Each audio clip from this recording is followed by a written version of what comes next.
नमस्कार। खबर प्रधान देख रहे सभी दर्शकों का बहुत बहुत स्वागत है और मैं हूं आपके साथ संगीता श्रीवास्तव। देखिए, देश का जो विपक्ष है, विपक्ष को मोदी सरकार के जाने का इंतजार है। आए दिन सरकार जा रही है, आए दिन सरकार गिरने वाली है, इस तरह के बयान हम और आप सभी सुनते हैं और ये 2014 से ही विपक्षी कर रहे हैं। राहुल गांधी को अब इस बार पक्का भरोसा हो गया है कि प्रधानमंत्री नरेंद्र मोदी की मोदी सरकार इस अगले साल तक गिर जाएगी। शनिवार को अल्पसंख्यक सलाहकार समिति की एक बैठक हुई। बंद कमरे की इस बैठक में राहुल गांधी ने अपनी भविष्यवाणी एक बार फिर दोहराई। यहां बंगाल की पूर्व मुख्यमंत्री ममता बनर्जी की अगर बात करें तो उन्होंने अभी तक अपनी हार स्वीकार नहीं की है। हर बार वो यही कहती हैं कि उनका वोट चोरी किया गया है। कुछ इसी तरह की आस वो भी लगाए बैठी हैं कि अब 5 साल के बाद उनकी सरकार वापस फिर से आएगी। उन्होंने कहा है कि आप यानी प्रधानमंत्री मोदी दिल्ली में सत्ता से गिरेंगे तो भुगतना होगा कर्मों का फल। मुझे उसी दिन का इंतजार है। कुछ इसी तरह की उम्मीद अखिलेश यादव ने भी पाल रखी है।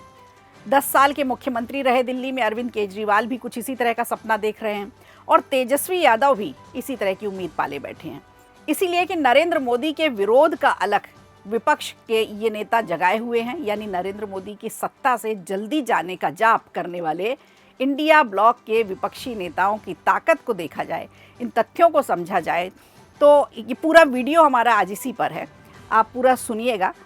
सबसे पहले हम आपको लिए चलते हैं उत्तर प्रदेश की अगर हम बात करें तो समाजवादी पार्टी की सरकार जब बनी, मुलायम सिंह यादव मुख्यमंत्री बने।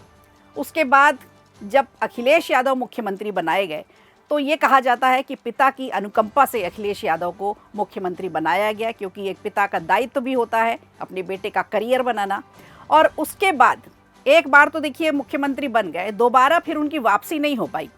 2017 से ही दोबारा सीएम बनने का अवसर वो तलाश रहे हैं और इस बार उम्मीद पाले बैठे हैं कि 2027 में समाजवादी पार्टी की वापसी होगी और सत्ता की कुर्सी मिलेगी। केजरीवाल की बात करें तो 10 साल यानी 2 बार दिल्ली के मुख्यमंत्री रहे और प्रचंड बहुमत वाली सरकार के मुखिया रहे। दोनों से भाजपा ने ही सत्ता छीनी। यानी उत्तर प्रदेश की बात करें तो अखिलेश यादव की सरकार जब गिरी तो भाजपा की सरकार आई, योगी आदित्यनाथ मुख्यमंत्री बने हुए हैं। और दिल्ली की बात करें तो दिल्ली में केजरीवाल की सरकार गई, वहाँ पर भी बीजेपी ने ही वहाँ उनसे सत्ता छीनी। अब राहुल गांधी की अगर बात करें तो 2014 से ही राहुल गांधी खुद को आजमा रहे हैं। अभी तक सफलता इतनी भर मिली है उनको कि इस बार वो नेता प्रतिपक्ष की कुर्सी तक पहुंच गए हैं। और अगर बिहार की बात करें, तेजस्वी यादव की बात करें तो आरजेडी वहां पर अस्तित्व की लड़ाई लड़ रही है। अपने ही प्रदेश में अभी फिलहाल अस्तित्व की लड़ाई में है। सत्ता जाने के बाद 10 साल बाद 2015 में आरजेडी ने 80 सीटें जीती थी और 2025 में आते आते सीटें खिसक कर 25 में ही आ गई। इनमें से एक विधायक ने तो इनका साथ भी छोड़ दिया। अब ममता बनर्जी की बात करें तो 15 साल बंगाल की मुख्यमंत्री रही हैं। केंद्र में भी एनडीए की जब सरकार थी उसमें कैबिनेट मंत्री रही हैं।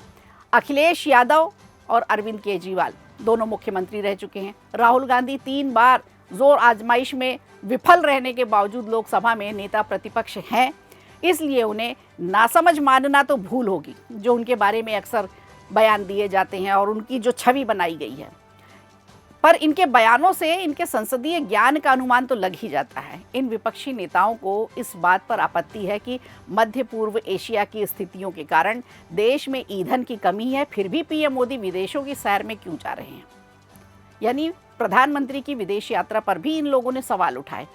पीएम मोदी तफरी के लिए विदेश दौरे पर नहीं गए। उनके टूर में कई महत्वपूर्ण व्यावसायिक और सामरिक डील भी होती हैं। देखिए, इतना तो विपक्ष अच्छी तरह से समझता है, लेकिन चूंकि बयान देना है इसलिए दिया जाता है।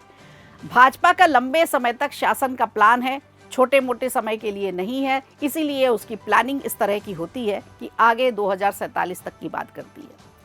इसीलिए 10 साल तो उनके लिए कामों को सराहा गया। यानी प्रधानमंत्री नरेंद्र मोदी का जो कार्यकाल है उसमें 10 साल तक तो उनके कामों को सराहा गया और अब अगले 5 साल उन्हें काम करने की मोहलत दी गई है। इसीलिए अगले साल तक मोदी सरकार गिरने की राहुल की भविष्यवाणी का कोई तार्किक या तथ्यात्मक आधार तो दिखता नहीं है। भाजपा का जिस कदर विस्तार हो रहा है उससे ममता की आस भी पूरी होने की गुंजाइश नहीं दिख रही। उल्टे ममता बनर्जी की टीएमसी के सांसद और विधायक भाजपा से गलबहियां करने को बेताब दिख रहे हैं। यानी बहुत सारे टीएमसी के नेता ऐसे हैं जो बीजेपी में आना चाह रहे हैं, लेकिन अभी 1-2 दिन पहले ही बयान आया है कि टीएमसी के किसी भी नेता को बीजेपी में नहीं लिया जाएगा। अब जरा पीएम के विदेश दौरे की ज़रूरत को समझते हैं कि किन वजहों से प्रधानमंत्री का विदेश दौरा ज़रूरी हुआ। रूस यूक्रेन युद्ध के बाद से ही दुनिया के देश में वैचारिक रूप से अलग अलग बातें होने लग गई, लोग बंटने लग गए। इसका असर दुनिया ने महसूस किया। फरवरी 2026 से ईरान, इजराइल और अमेरिका के बीच काफ़ी लड़ाई चल रही है। इस युद्ध का असर ये हुआ कि पूरी दुनिया में कच्चा तेल, रसोई गैस के लिए हाहाकार मच गया। कुछ देशों में तो इसके दाम बेतहाशा बढ़े। भारत में भी अब इसका असर दिखने लगा है। प्रधानमंत्री नरेंद्र मोदी ने स्थिति को भांपा और स्थिति गंभीर होने की आशंका जताते हुए आगाह भी किया, और उन्होंने हम सबसे 7 अपीलें भी की थी। उसमें से एक अपील ये भी थी कि वर्क फ्रॉम होम किया जाए और तेल का यानी डीजल और पेट्रोल का कम से कम इस्तेमाल किया जाए। इस संकट में सरवाइव करने के रास्ते तो देखिए हमें ही तलाशने होंगे, क्योंकि ये वैश्विक संकट है और ये काम प्रधानमंत्री के अलावा कोई दूसरा और कर भी नहीं सकता, क्योंकि उनकी अपील ही देश मानेगा।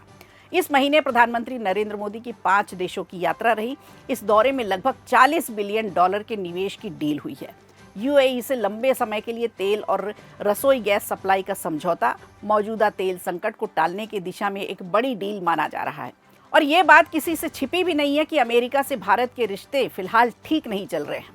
ट्रंप आए दिन अपने बयान बदल देते हैं।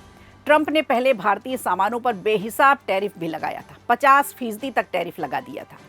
रूस से सस्ते तेल की खरीद को रोक लगाया, दबाव बनाया। सामरिक तौर पर देखा जाए तो भारत को मुसीबत में डालने का कार्य ट्रंप ने ही शुरू किया था।